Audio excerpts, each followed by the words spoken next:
টপিকটা নিয়ে আমি আপনাদের সামনে কথা বলবো, সেটা হচ্ছে আমাদের ধর্মীয় জীবনে, সামাজিক জীবনে, রাষ্ট্রীয় জীবনে ঐক্যবদ্ধ থাকার গুরুত্ব। The importance of unity in our life. আমরা ঐক্যবদ্ধ থাকতে চাই কি চাই না? এই আপনাদের গলার আওয়াজ। আমরা ঐক্যবদ্ধ জীবন যাপন করতে চাই কি চাই না? চাই।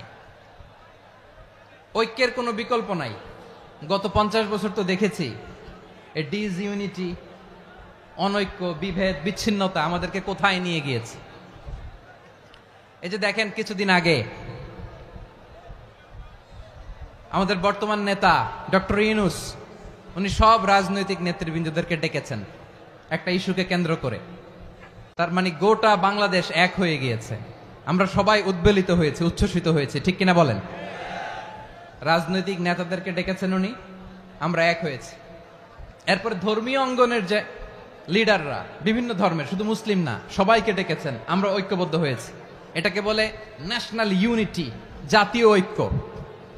যে কোনো ধরনের কনস্পাইরেসি, ষড়যন্ত্র, আধিপত্যবাদ মোকাবেলায় জাতীয় ঐক্যের চেয়ে মোক্ষম হাতিয়ার আর নাই।